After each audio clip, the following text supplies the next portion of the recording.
Hi guys, welcome back to another video. Now, um, I know what I said, um, about me doing movie-related content at my movie shelf to make it more appropriate, but I'm gonna need a desk for this review. Um, Truth be it, when I'm filming at my movie shelf, I am filming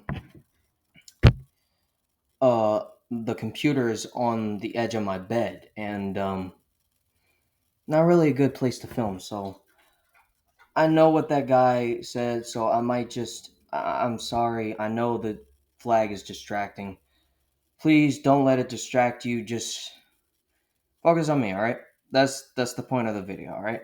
So, judging from the title, you already know what this video is about. It's about the top worst movies I've ever seen. Um, these films I feel were unnecessary to be made, should have never been made, or had potential, and they just completely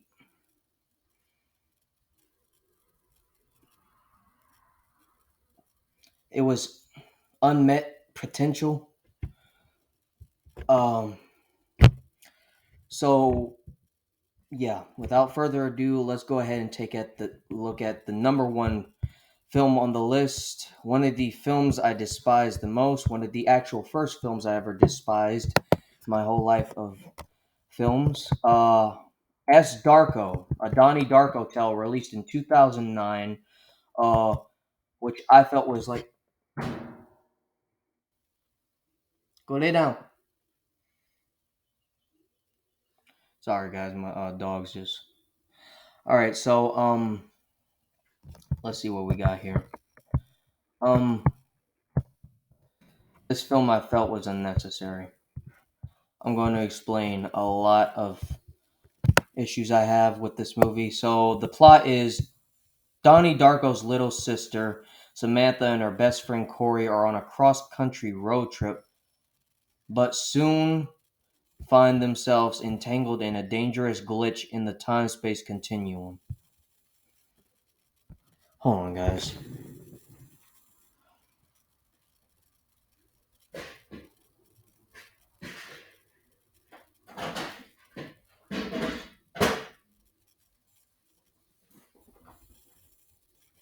Now lay down. I'm sorry guys if I'm a little unhinged in this video. This is my third time doing this video. Uh, Donnie Darko's little sister Samantha and her best friend Corey are on a cross-country road trip, but soon find themselves entangled in a dangerous glitch in the time-space continuum. Let's talk about a film I actually like. That way you can kind of understand why I have problems with this film, alright? This film, released in 2001, Donnie Darko, the original, which is about a troubled teenage boy named Donnie Darko, uh, who sleepwalks his way out of death, and that kind of creates a problem. Uh,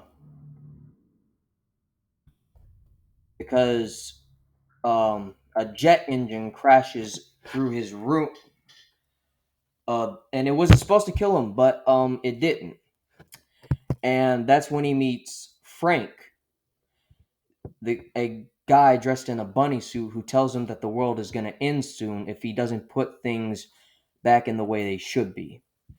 And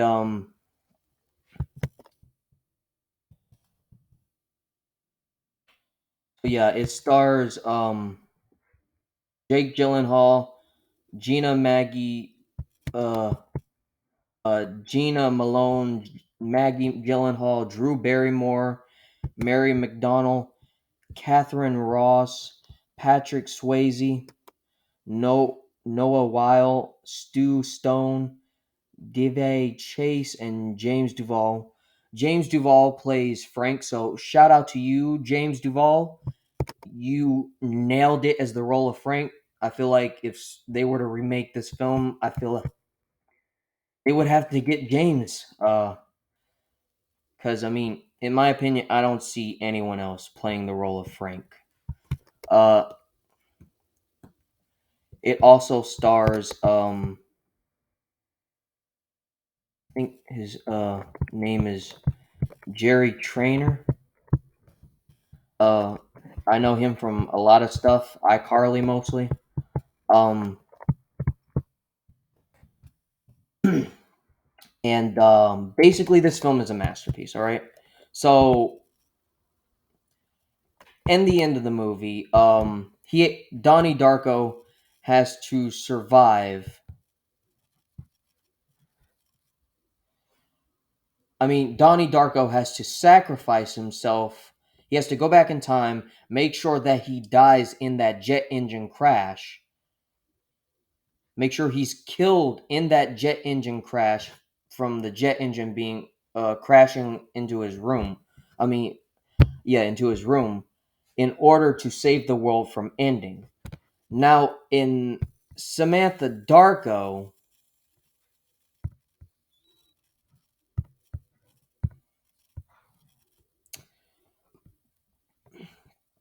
it's been a while since I watched this.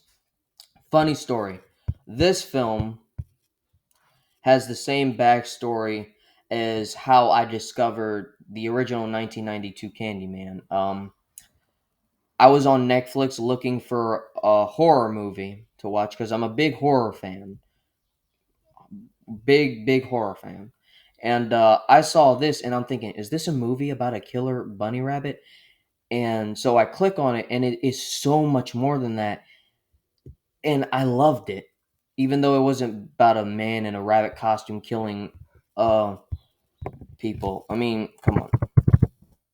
You want a movie about um you want a movie about that, then I highly suggest you check out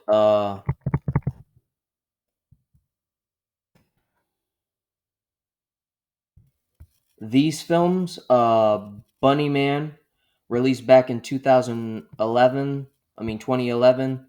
The sequel, Bunny Man Vengeance. I mean Bunny Man Massacre. Sorry. And the third one, Bunny Man Vengeance. Those are very great, low budgeted horror films, in my opinion. They're not great films, but they're more like guilty pleasures. So I highly suggest them to you. So if you, just in case, if you want a movie about a killer bunny rabbit, I highly suggest those films. Or if you want a film about a man dressed in a bunny costume, going around killing people, I highly suggest those films. This film is a masterpiece, but it took me a while to watch the sequel, mostly because I'd never heard of S. Darko, a Donnie Darko tale. Uh, they wanted to make Samantha Darko, his sister from the first movie, the main focus, and I'm like, okay, that's an interesting uh way to go with this film. They talked about how she was going to be dealing with the PTSD and the trauma uh, from her brother dying in that jet engine crash. And I'm like, all right. So my mom had the double feature. It had Donnie Darko, the original from 2001, and then Samantha Darko, a Donnie Darko tale released in 2009. Um, and I feel like, and so I decided, I felt like, so since I like the original, let's go ahead and pop this in, see what it's about. If it's a prequel or sequel, I said to myself, it's most likely going to be a sequel. Um, because I mean, it deals, because it says that his sister is all grown up, and I walked out of this film very disappointed, mostly because one problem I have with it, I'm not sure. I haven't seen this in a long time. It's very forgettable. That's how terrible of a movie it is. It's very forgettable. I'm not sure if they explain why the world was ending, because I remember in the first one, Donnie had to sacrifice himself in order to save the world from ending, and he did. And in this one, it felt like the world was about to end soon, and to me, it felt like they just wanted to make a quick cash grab. They saw how successful the first film did. Um, how this They saw how successful the first film was. Um,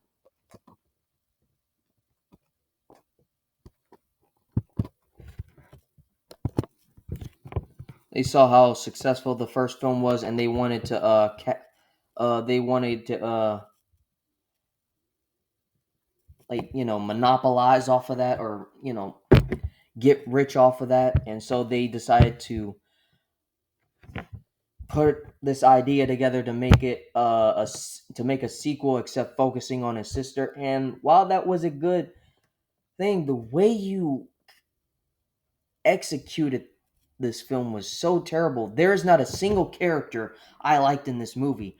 Because, for example, there's this guy who was apparent. I think they were at a diner, and there was this guy digging outside in the trash, and I think it was either Samantha or her friend Corey who made a joke about cutting off his balls, and I'm like, what has this man done to you, huh? Why do y'all have to act so ratchet? It's like the film wants you to hate these characters, and that's what I hated so much about this film. There was not a single character that you liked in it. Oh my god, this film. I'm gonna tell you right now. I don't care if you were my girlfriend, my mother, my father, my friend. If you were to buy me this movie, I can guarantee you, by the sunrise of the next morning,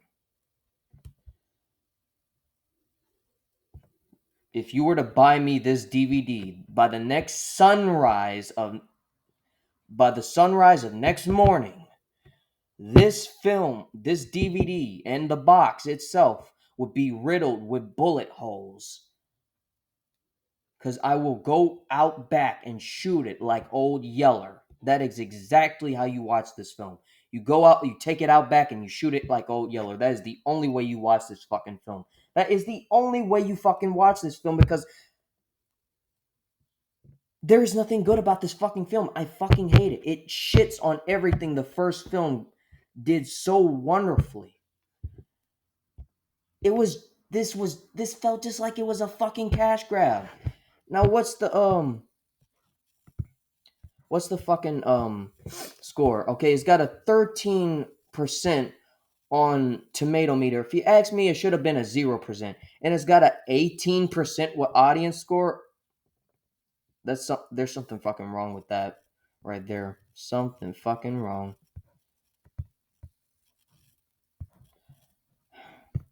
There is something fucking wrong with that.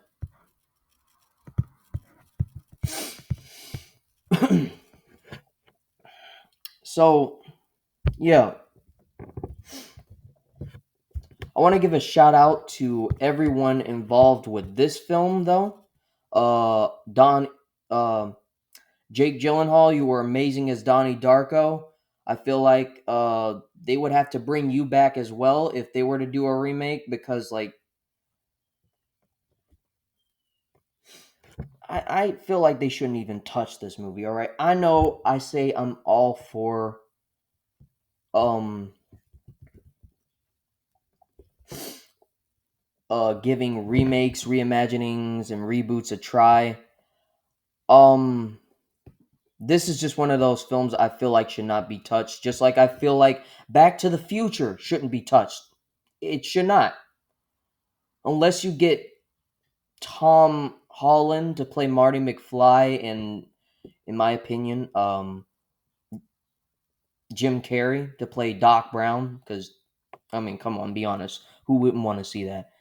But if you're not gonna do that, then don't bother touching that film. I'm serious. That is a perfect trilogy. Leave it alone. leave this film alone while you're at it, because I thought this was just going to be a regular horror movie. It turned out to be one of the very reasons why I love cinema today. Why I'm passionate about it. So yeah, this is the first film on the list. S. Darko, a Donnie Darko tale, released back in 2009. So shout out to everyone involved with making the original Donnie Darko film, released in 2001. Uh, yeah, shout out to everyone involved. Shout out to everyone involved. So we're gonna go ahead and go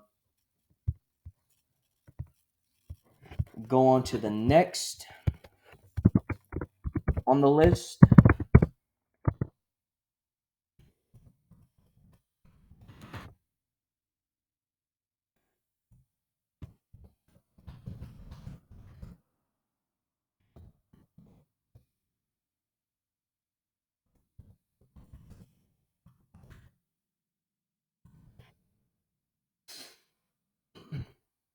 So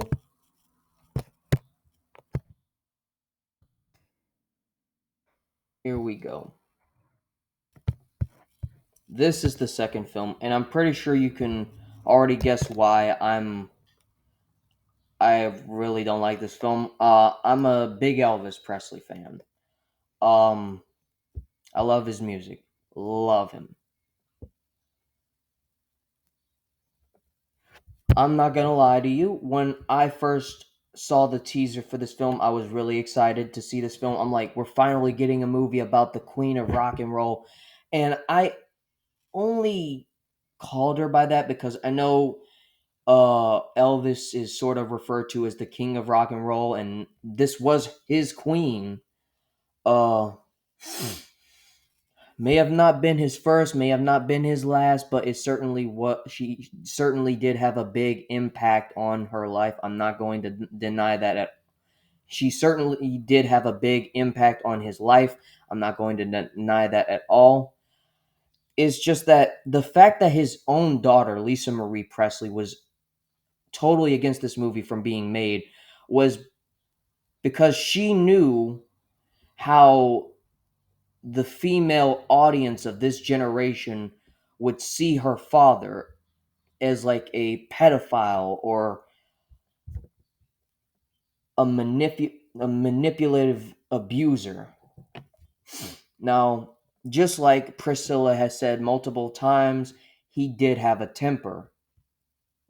I don't think I ever recalled a time watching an interview where he she said that he put his hands on her. I don't recall a time ever hearing that.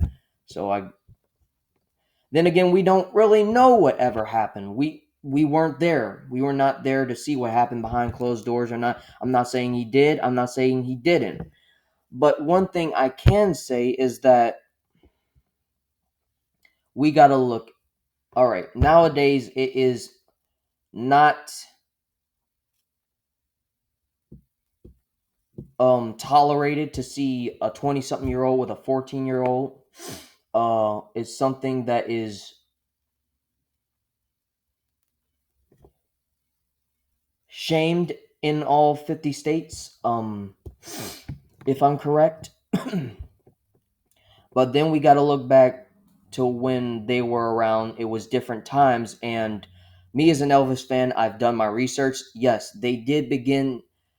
Met each other when she was 14 and he was in his 20s. And they did not have sex at all. They didn't have sex until after they got married. And that was when Priscilla was in her 20s and Elvis was in his 30s. And that's and like I was saying, wait, let me go back. I'm going back to when I said Priscilla said he had a temper. That is true. Everyone has demons that they are fighting. Everyone has their own battles. Even Priscilla had her own demons, had her own battles she was fighting with. Um everyone is human. Elvis had demons, like we seen in the first Elvis adaptation, Elvis 2022, right here. Um, he was being used for Colonel Tom Park. His manager, Colonel Tom Parker, was using him for financial game and his gambling addiction and much more. I'm pretty sure. Uh, and there's two sides to every story, and that's everyone has their demons they are fighting. Everyone has a side to the story, and that's where I felt like Sofia Coppola's Priscilla failed. It only tells one side of the story, and I know this is a Priscilla movie, don't get me wrong, it is her movie. But then again, you got to look at the fact that there is another adaptation of her book uh, titled Elvis and Me by Priscilla Boyle Presley. That's the name of her book, and that's what Priscilla 2023 is based on. And there is another adaptation that it came out in 1988. It's a TV movie. Highly recommend it. It's based on the same name of her book, Elvis and Me. And I felt like this is way better than Priscilla. Um, this tells both sides of the story. It shows the struggles that Elvis had to endure, and it shows the struggles that Priscilla had to endure, and it shows also the struggles that Priscilla's parents had to endure, dealing with a teenager who was falling in love with a famous person, and they wanted the best for her, but at the same time they wanted her to be happy. And this is where I feel like this Elvis and Me is the superior version of Priscilla Presley's book. I would rather watch this version rather than Priscilla, because not only does it not tell the whole story, and I'm gonna call Elvis 2022 out on its bullshit. It doesn't tell the whole story too, but it's still a good watch. I'm not gonna lie, and I'm gonna give credit where credit is due. Austin Butler will always be my Elvis Presley. Uh, but then again, no one can be Elvis, like, because Elvis was Elvis, and no one will ever be Elvis. But I'm saying cinema wise, for like biopics and stuff, Austin Butler will always be my Elvis. Um, However, this film didn't tell the whole story about their relationship either. It was kind of like put in the background, um, because this is more of a story about the entertainer instead of the man behind the entertainer.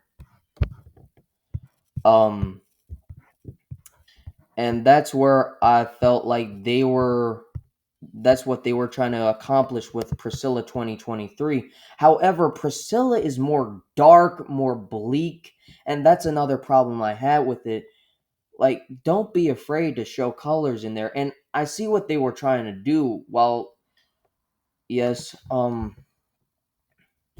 her own daughter. Let me hold up. Trying to. I'm almost losing focus. Let me try to get back on track. So that's where I felt like it lost me. Not only was it telling the whole story, but it was also bleak. It wasn't colorful at all. And I get it. They wanted to go for something, but just take a look at Elvis 2022. You can still have it tell the full story about Priscilla, and it could still be, colorful and stuff. But I am going to give credit where credit is due with this film. I really enjoyed Jacob Elordi as Elvis Presley. I'm like, when I first watched this film and heard him speak when he was playing the piano when Priscilla was watching him, and he starts saying, "Oh, mama, baby, whole lot of shaking going on," and I'm like, "Holy shit, he actually sounds like Elvis." Not to mention, he looks like a doppelganger of Elvis. I'm not gonna say he looks all the way like Elvis, because I mean, come on, no one can look like Elvis but Elvis himself. Uh, but he looked like a close doppelganger of Elvis. I am going to give credit where credit is due, and I did enjoy Kaylee Spaney, in as Priscilla Presley. I um saw her in the Alien Romulus trailer. I can't wait to see what she's gonna do in there. Uh, so for me to enjoy her performance in this film, I I just can't wait to see what she's gonna do with Alien Romulus. Alien Romulus. Sorry. But yeah, I feel like no hate to Sofia Coppola. All right, no hate at all. Uh, I get what she was trying to do because at the end of the film, I get they were trying to pay respect to Elvis, and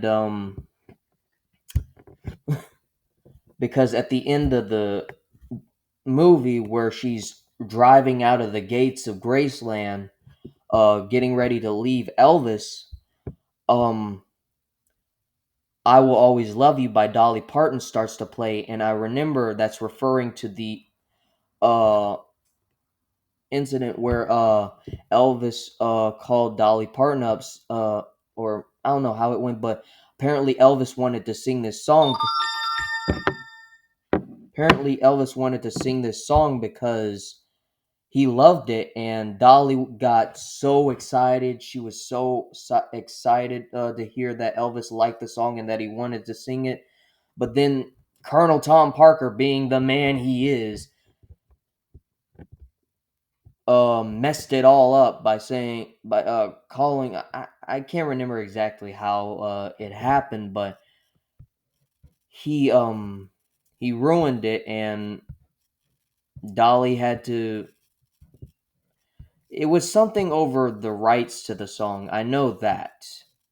Like something about him owning like half of the rights to the song, and Dolly had to disagree with that, and Elvis never could sing it. And apparently that was also the song that Elvis sung to Priscilla when they got divorced, and from what I've heard. But yeah, if you ask me, I would rather watch this film and this film rather than this film. And so I'm gonna go back to what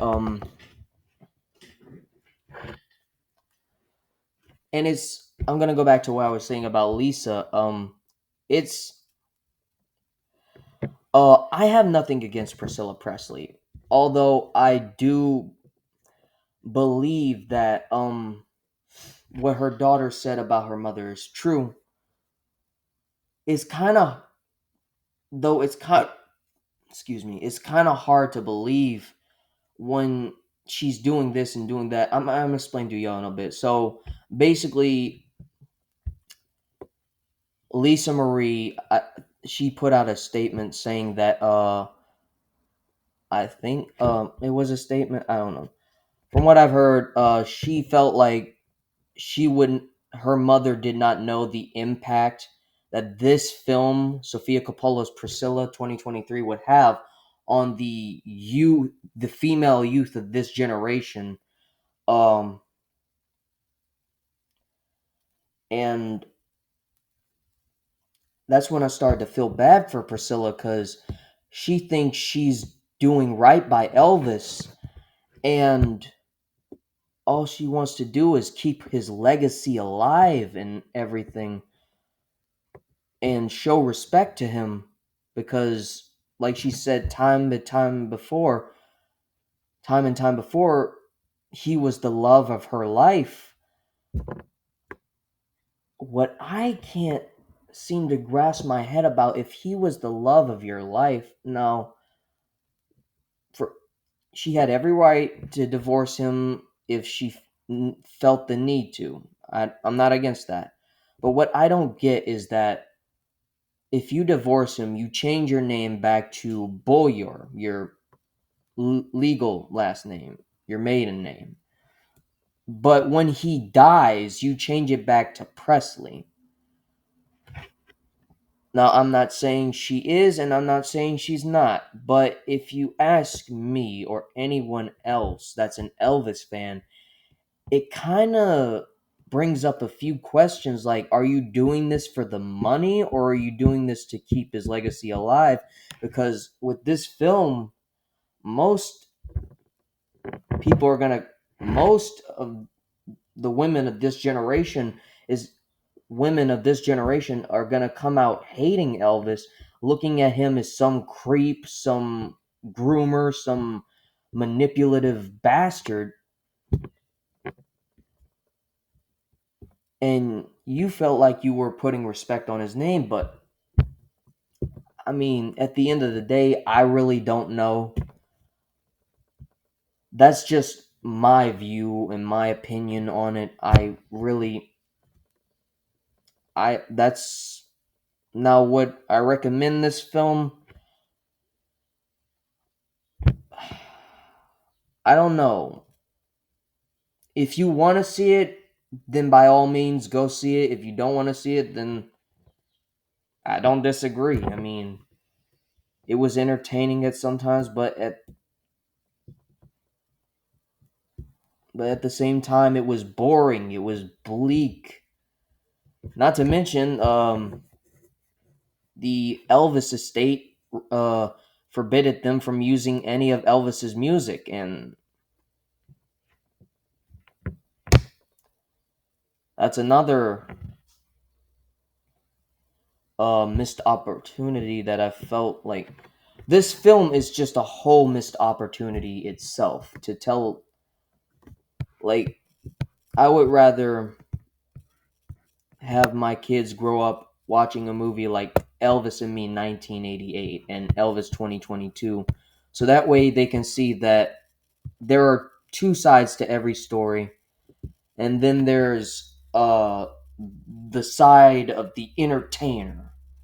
There are two sides to a In my opinion, there are two sides to a personal story going on behind the entertainer, and then there's the life of the entertainer himself. That's how I'm going to put it. So, yeah, Priscilla 2023, while I don't absolutely despise it, I feel it was a missed opportunity. But I am going to give a shout out to Jacob Elordi, Kaylee Spaney, and Sophia Coppola anyway for at least trying to,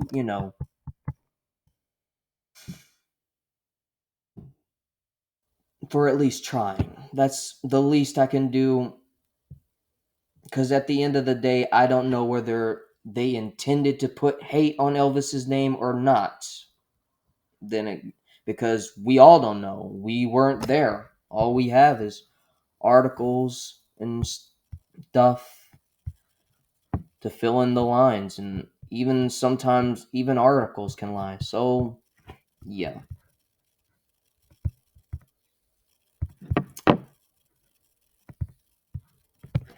So we are going to move on.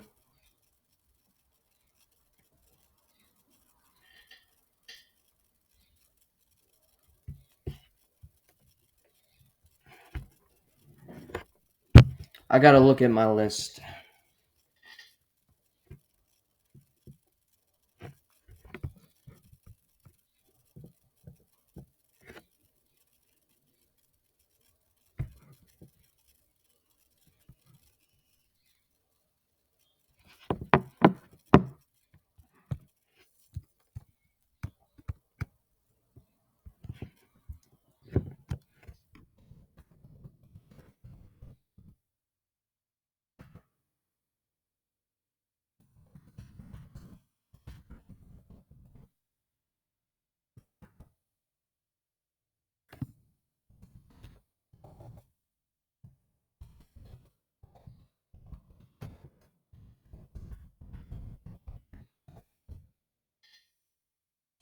Okay, so here we go.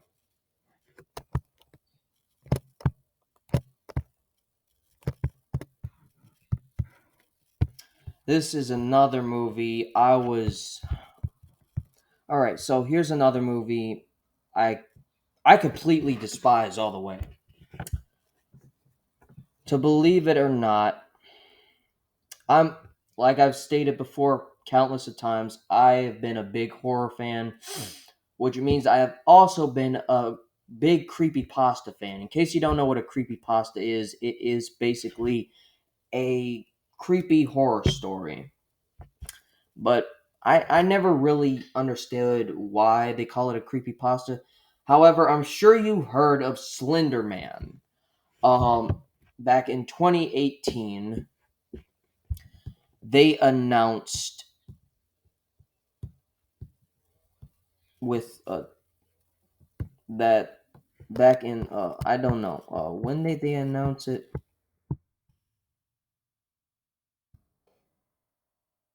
Okay, so back in 2018, this film came out, and I went to go see it in theaters because I was really excited. I saw the trailer for it. Um, it looked pretty violent and disturbing, and that's exactly what I said. That is Slender Man. Dark, disturbing, and violent. That is exactly what I want to see.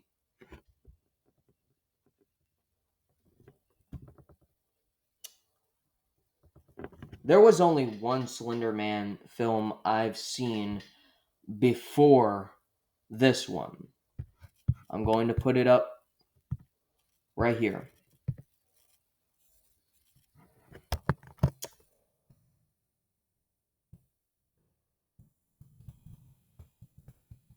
Always Watching, a Marvel Hornet story released back in 2015.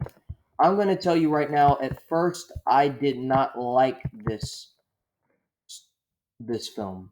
This was actually my first introduction to the found footage genre.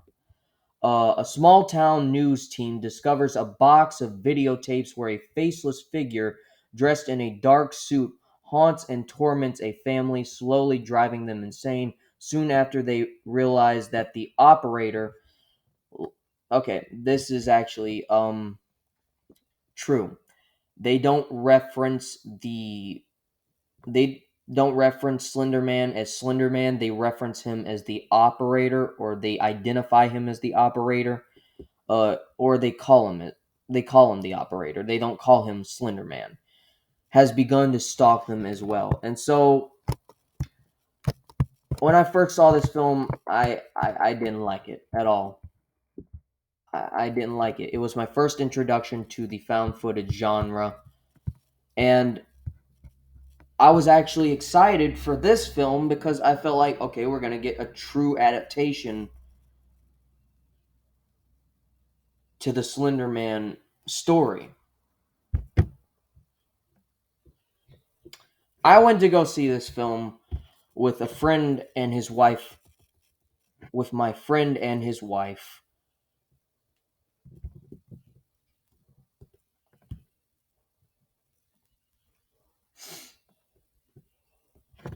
Well, actually, he was one of my previous counselors. Um, they were more like family to me. So they, well, I'm gonna put it like this: I went to go see this movie with my godfather and my godmother. That's more appropriate. Yeah. Wait, did my godmother come with? I can't remember. I know it was with my godfather. I didn't like this movie at all. I really didn't. And I'm going to explain to you why. Who the hell eats dinner in the dark? I can understand if you're like watching a movie with your family and you're like in the living room and you need to turn the lights off in order to see and you're just sitting there eating while you're watching the movie. I can understand that. That's perfectly valid. That's a perfectly valid reason to be eating in the dark. But no, you're just sitting at a table talking to people while eating food. No TV to be in sight, by the way. In the dark.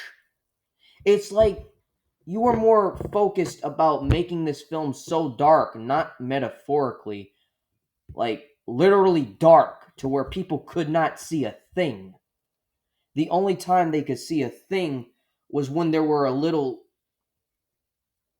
lights that, showed a little blue lighting in the background to reveal the actual Slender Man figure and the woods and stuff. And the only time you could see was during the daytime. And even at that, it was more like a creepy pale tone to the daytime scenes, in my opinion.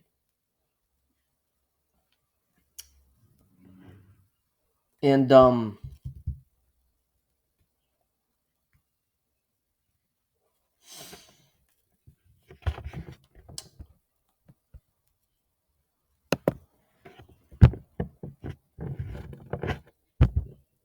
I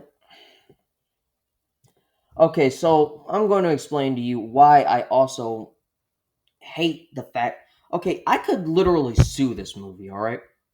I could literally sue this movie for false advertisement. But I could, but I can't because I'm not financially able to at the moment. Um there are shots in the trailer as disturbing and metaphorically dark and and violent that were in the trailer, but they weren't in the film. So, like for example, there's this girl in the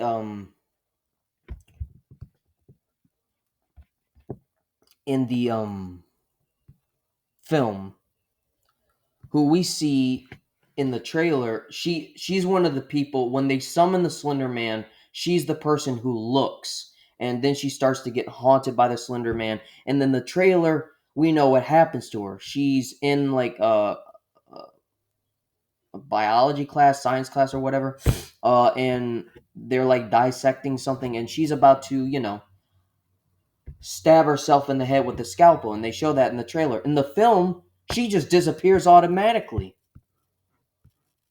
Like, what?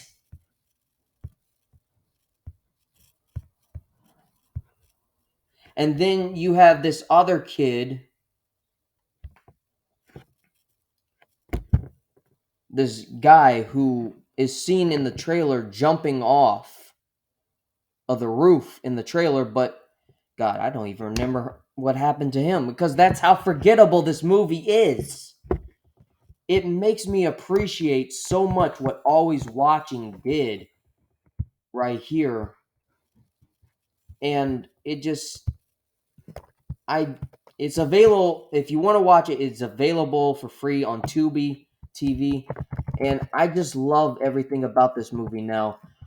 And it got me more interested in the found footage genre because I recently discovered uh uh later on, like a while back, like I think it was like 2 or 1 year after I saw the Slender Man movie, I went back and watched this masterpiece, and I absolutely fell in love with it. Then I um looked further into it, and I come across this instead.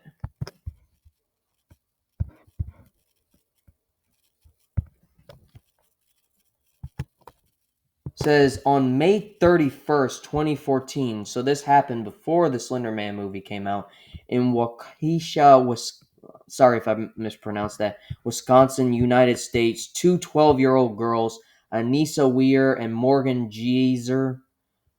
Not sorry if I mispronounce those names. Lured their friend Peyton Leutner, sorry if I pronounced that name, into a wooded area of a local park and stabbed her 19 times to appease the fictional character Slenderman, Weir and Geiser were both found not guilty by mental disease or defect and committed to a mental health institutions. Weir received a sentence of 25 years to life, and Geiser, sorry, I have trouble pronouncing names sometimes, was sentenced to 40 years to life. After 7 years in custody, Weir was granted early release and will be under supervision until age 37. And from what I've heard, Peyton survived the stabbings.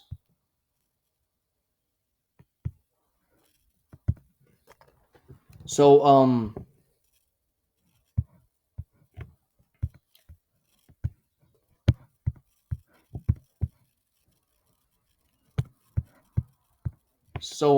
yeah.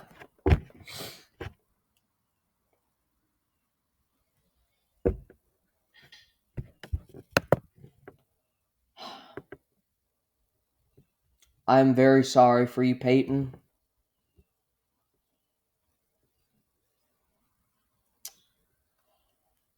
I don't know the whole story, but I'm glad you survived, and hopefully you are doing well now.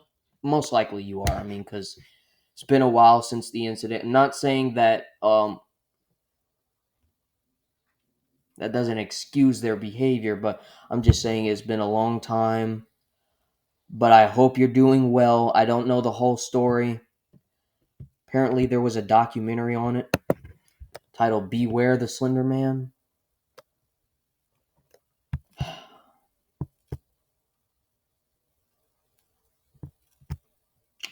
This was a total missed opportunity and a total disappointment to me.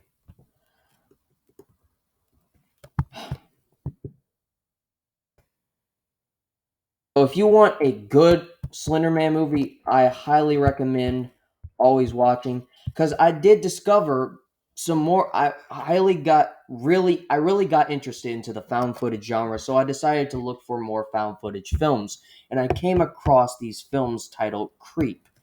Um,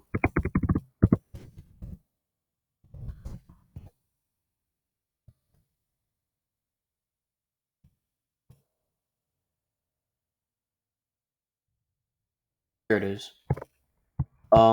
Creep, the original Creep, and released in 2014, and Creep 2 released in 2017. These were good as well. These were really good movies. Um, I got to go back and watch them, but they were highly good movies. They were really good movies. Highly recommend them. But if you want a good Slender Man movie, try always watching A Marble Hornet Story. Because that's the closest we're gonna get to with a Slender Man film, with an actual good Slender Man film. But yeah, guys, this has been part one of movies that the worst movies I've ever seen. I hope you like this video. Make sure to like, comment, subscribe, and I will see you in the next episode. Um, Sad that I could only do 3 movies, but we got to talk so much, and I'm glad I finally got to get some of it out, because I've been holding these feelings about these films back for a very long time. I've always wanted to do this. I've always wanted to share my thoughts on the movies I do hate, because yes, I don't like everything. There are movies that I do despise, that I do feel like were missed opportunities, that I do feel like were disappointments, and I'm so glad I got to share this with y'all. Anyway, make sure to like, comment, and subscribe, and I'll see you guys in the next video. Peace.